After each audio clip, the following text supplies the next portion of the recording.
Bienvenue ici à Mons pour le Festival international du film d'amour en partenariat avec TV5 Monde, et la marraine de ce 31e festival, c'est Marie-Christine Barrault. Voilà. Bonjour Marie-Christine Barrault. Bonjour. Quel bonheur finalement d'être la marraine d'un festival du film d'amour, vous qui avez tourné tant de films d'amour. Ah oui, j'ai tourné des films. Mais c'est difficile de tourner pas des films d'amour, parce que quand même l'amour est un sujet qui revient assez souvent dans le cinéma. Oui. Qu'est-ce qui fait qu'on aime tourner des films d'amour? Qu'est-ce qui donne ce caractère comme ça de partage? J'ai pas tourné que des films d'amour, j'ai tourné des films un peu plus compliqués que ça. Je sais pas, je pense que...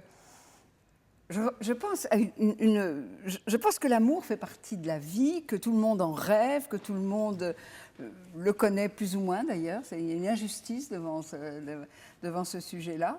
Et donc nous dans le cinéma, dans la fiction, on a une part de rêve, une part aussi d'approfondissement des choses qui doit passer, et qui peut-être si à un moment donné le cinéma peut servir à quelque chose, c'est peut-être à ça, à aider les gens à y voir plus clair. Oui. Est-ce qu'il y a une forme d'amour avec le réalisateur qui vous porte comme ça, qui vous donne un personnage avec lequel vous êtes en fusion? J'ai longtemps pensé, d'ailleurs, j'ai longtemps été amoureuse de mes metteurs en scène. Quand j'étais plus jeune, j'avais volontiers une relation amoureuse avec le metteur en scène, qui n'était pas toujours aboutie sur le plan sensuel.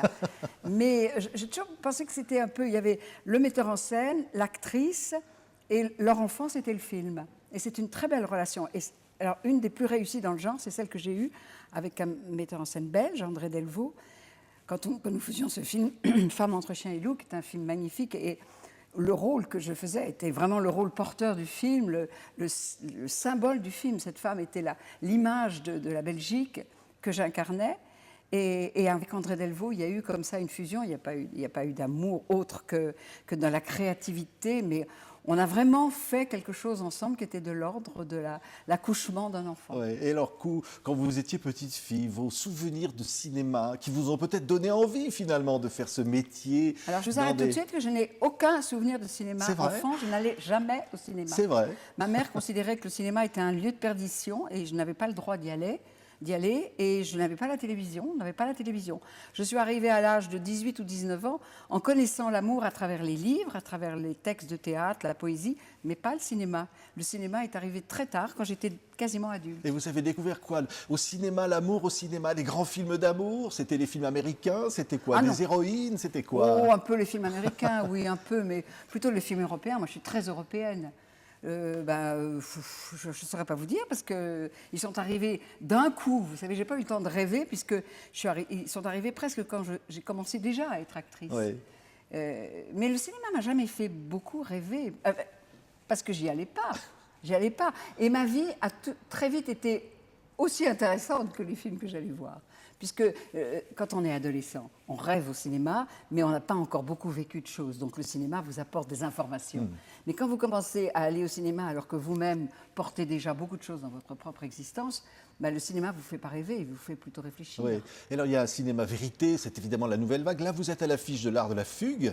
C'est un film évidemment qui cite notamment Rivette au moment du générique final. C'est-à-dire on pense finalement à travers ces personnages, vous incarnez donc cette femme, vous êtes la femme de Marchand, la maman. Et évidemment vous avez cette fratrie avec des histoires d'amour qui se croisent et des choses assez compliquées, mais finalement rien ne se passe comme on pourrait le croire. Mais finalement c'est une sorte de cinéma vérité. Finalement, c'est quoi? Non, je pense que c'est du cinéma assez élaboré, d'abord parce qu'il y a un roman à la base et que ce roman est un roman très riche, et donc forcément il y a une matière qui est très riche.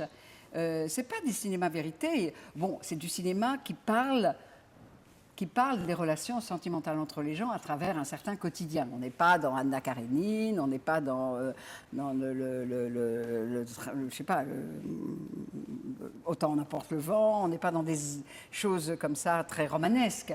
C'est vrai, le quotidien est là. Mais quand même, les relations sont assez élaborées. C'est pas banal. Il n'y a aucune relation qui est Non, mais ça se banale. croise, c'est imprévu. Voilà, c'est ça. C'est un cinéma, comment on dit, le cinéma...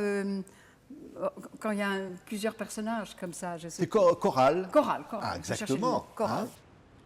Pourquoi vous viendriez pas tous travailler à la boutique avec nous? Ce serait bien. Arrête avec ça, maman. Mais qu'est-ce que tu veux, maman? Une caisse ordinateur? Je peux te l'offrir, moi, si tu veux. Ce qu'il faudrait surtout, c'est de la place pour ranger le stock, parce que là, ça va pas. Tu vois, Antoine, Gérard, lui, il est pas contre l'idée de venir nous aider. Non, mais il est hors de question que Gérard travaille ici. De toute façon, il y a presque plus de clients, alors. Peut-être, mais ils sont fidèles. Fidèles par leur absence.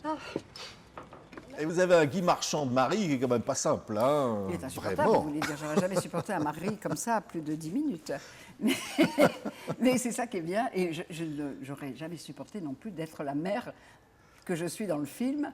J'aurais jamais supporté d'être cette mère-là dans la réalité, c'est pas possible. Elle est insupportable et je dis que mes enfants ont eu beaucoup de chance de m'avoir comme mère parce qu'elle veut tout. C'est drôle parce qu'il y a un petit cousinage avec le film de Christophe Honoré, Non ma fille, tu n'iras pas danser. Un petit Oui. cousinage dans ce style de mère comme ça qui veut bien faire. Elle n'est pas méchante, elle veut bien faire, mais elle manque d'imagination. Et donc, elle croit que la vie qu'elle a menée, elle, est celle que ses enfants vont mener et que c'est comme ça qu'il faut faire parce qu'elle ne connaît pas autre chose, elle n'est pas très curieuse. Oui. Et c'est seulement à la fin qu'elle commence à comprendre que peut-être ses enfants auront une autre vie que la sienne. Si j'ai un message à faire passer, c'est qu'il faut commencer tout de suite, quand ils sont tout petits, à se dire que leur vie est à eux, que ce n'est pas à nous de l'organiser. Il faut leur donner de l'amour, il faut leur donner de la confiance, il faut leur donner tout ce qu'on peut et être là quand ils ont besoin Oui. de nous. Mais il ne faut surtout pas imposer un schéma. Alors, ce film se passe en partie à Bruxelles. Alors là, il va y avoir les Oscars. Une petite partie. Après, Oui, surtout. Oui, il c'est va y vrai. avoir les Oscars du cinéma. Il y a un cinéma européen, il y a un cinéma belge, vous en parliez, vous adorez tourner avec les Belges.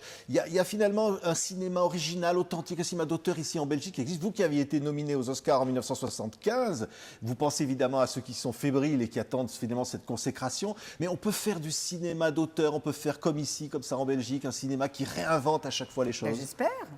J'espère. Le cinéma belge a toujours été extrêmement vivant et se renouvelant et avec des vrais artistes. Mais ce n'est pas que le cinéma, d'ailleurs, le théâtre. Enfin, c'est fou ce qu'un pays qui n'est pas très grand comme la Belgique est vivant au niveau Oui. de l'art. C'est un combat finalement, c'est un Je combat. travaille en ce moment avec un jeune acteur qui est d'origine américaine et qui maintenant a la nationalité française, mais il a fait ses études aux États-Unis. Il parle très très bien français, bien sûr.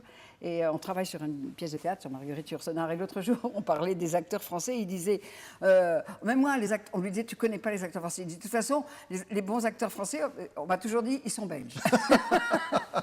Ça, c'est vrai. Et ils savent parler d'amour ici, parce que vraiment, il faut être en Belgique Mais pour oui. avoir un festival du On n'a film pas de d'amour. festival de films d'amour en France, vous vous rendez compte? Non. On est nuls. Bah Enfin, oui. tant mieux, ça nous permet de venir en Belgique. Et voilà, et de vous saluer la marraine de ce 31e Festival international du film d'amour ici en Belgique. C'était vous, Marie-Christine Baron, on était vraiment ravis. Merci beaucoup. Merci.